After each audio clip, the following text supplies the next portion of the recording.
my attitude on launch day. I was really excited, but I was also nervous because leading up to Destiny coming out, it was very hard to tell people what Destiny was like. You know, we struggled with it. I think the media struggled with it. You guys struggled with it because without playing it, it was hard to understand.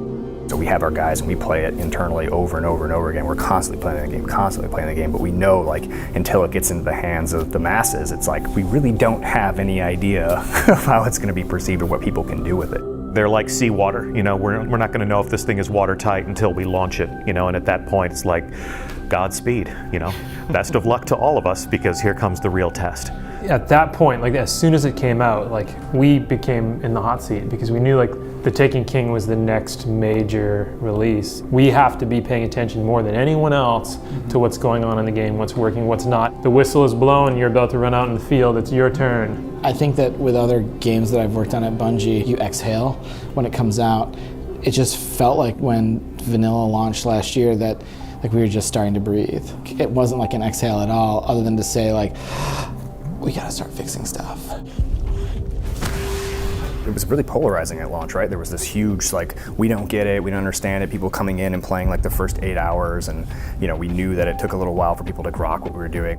We looked at all this data after the game shipped about places where players exited the world, like places where they quit and they didn't come back. And you see this soul-crushing cliff in vanilla Destiny after level 20. But we lost them in this moment where we said, the game's changed, now you care about light, you don't care about this, and now play these 4 strike playlists over and over, and just the only thing that changes, the number goes up. We created a giant, like, inscrutable off-ramp for players there. That point when people got to 20, they couldn't figure out that next step. A core progression for players that they once had control over their level moves to a randomly generated model of like gear acquisition, and then you go one step further down the rabbit hole and see that if that player never got a pair of boots from the Vault of Glass, they would basically be stuck. That like realization was pretty rough, and then seeing people's reaction to that, which they were like rightfully upset.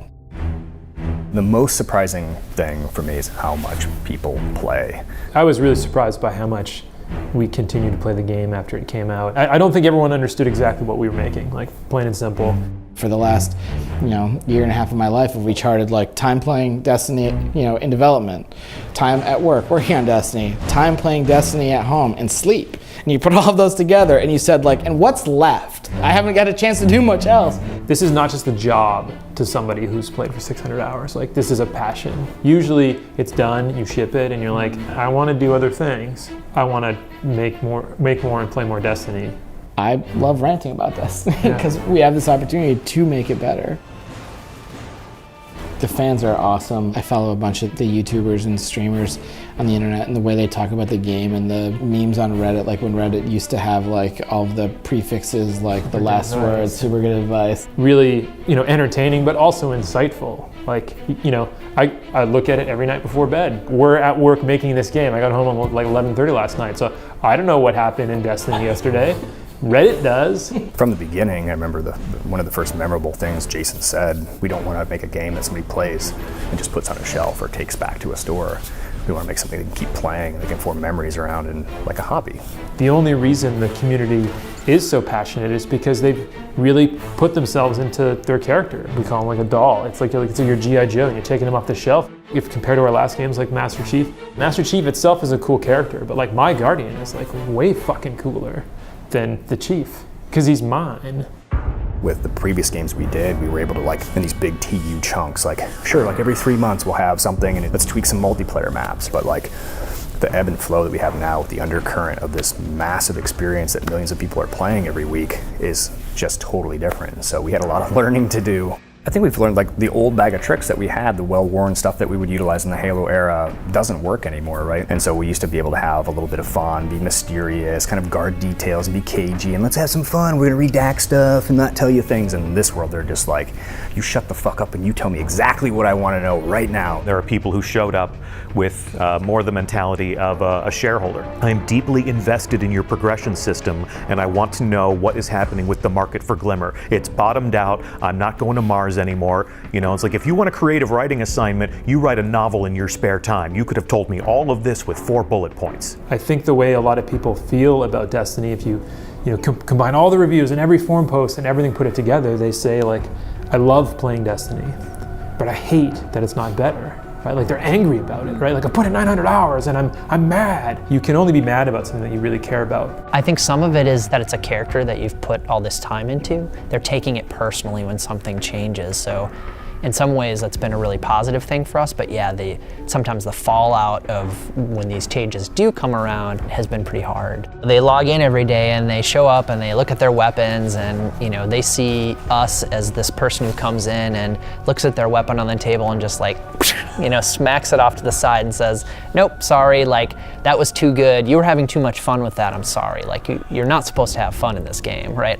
We try to be really careful about those things, but sometimes we have to rip the Band-Aid off. We have to make this change because it's so unhealthy for the game. So I know some of the hardcore guys will sort of poo-poo some of the changes we made, but we're always thinking about everybody. We're not just thinking about one subset of the population. There is no playbook written for how to develop Destiny. We want to try to build, support, sustain a live game while we have the next team up, looking at that and helping and push and shape it where we can. If you have a release that feels like it skips something from the community, it makes us feel and be tone deaf. It's like we're not paying attention, oh no, we're paying attention, even if that means that we have to react extremely late and extremely uncomfortably for us as developers sometimes. I don't think the community does or should care about how difficult something is, right? So they're an engaged player and they want what they want, and it's our job to communicate when they can have it, if they can have it, why they can have it.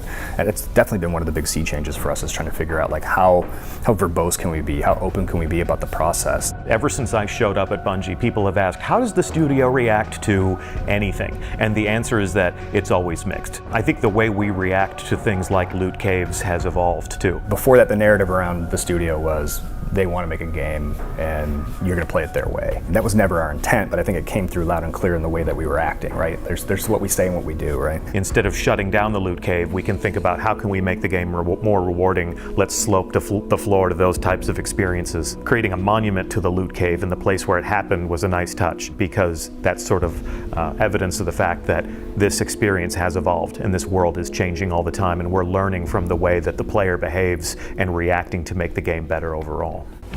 And this was one of the things that was super early in Mark and I and the team's discussions about what we wanted for TTK was a little bit more variety. We wanted to have a little bit of different moods in the way that even within the Vault of Glass raid activity, that single activity has a bunch of moods and tone in it that you're moving through, and we wanted to do more stuff like that for the game. Yeah, take some of those guiding principles behind the Vault of Glass and put that throughout the entire game. If Mark and I were to travel back in time and dig up some of our early conversations together, we had some assumptions that were pretty good about what we thought we needed to improve, and we had some assumptions that we just could not foresee. We talked about the real emergence of the quests, in DLC 1, that just chained bounties, chained bounties that were basically the child of Thorn. I'll be totally honest, I didn't even know about exotic bounties when the game had launched. They came in super late and we jammed a few things in at the last minute, and it turned out to be a really great experience. We see these bounty chains emerge in DLC 1, and that was a moment for Mark and I to look at our plans and look at what we were building and say we're going to pivot, and we're going to pivot hard and fast, and it's going to be big. And that's what led us to the questification both of the Taken King and then later, the whole game. It's always going to be, when you have a game that this many people are playing, a challenge to sort of bring in new players, right? Because you do have that insular kind of clique that gets established. But I think the good thing for us is that community we're finding is incredibly welcoming. We want those players who stopped at 20 to come back. And we think they will, because we've made improvements to the game, not just from an activities perspective and story, but also how that ramp works. If you stopped playing at 20, now is the time to come back. You can look right in the camera. Please don't. A sincere message to fans. Please don't do that. Dear fans. Keep fighting. Don't stop fighting until the fight is done. Don't stop fighting until Don't stop believing. Don't stop believing until the fighting is done. Hold on to that feeling. Hold on to that feeling. When will the fighting be done? When will? Well, we have a 10-year publishing agreement. I don't know when the fighting will be done. We want it to keep going, we hope. we're all here, we're all coming in every day because we love it, we want to be here, we want to keep making it. Mission accomplished for the Taken King team is going to be looking at our work, sharing it with our fans, community, and critics, and seeing what we could do better. The criticism of Destiny 1 helped shape the way that we thought about the Taken King, and the criticism of the Taken King are gonna shape what we do next too. We want the privilege, as Bungie, to be able to keep making Destiny games. So, keep telling us how we can make it better. We've got a bunch of people working on this with us, and we're sort of taking turns of like who's at the forefront of like caring about this next release, right? And I think we're still pretty energized to get this thing done, but I'm sure in the fall, let the game come out, have a couple weeks, figure out like, oh my God, we got to fix these exploits, fix some of this stuff, and then we're going to take some vacations and take some time off and come back, recharge, and think about like, okay, what's the next mountain to climb? Yep.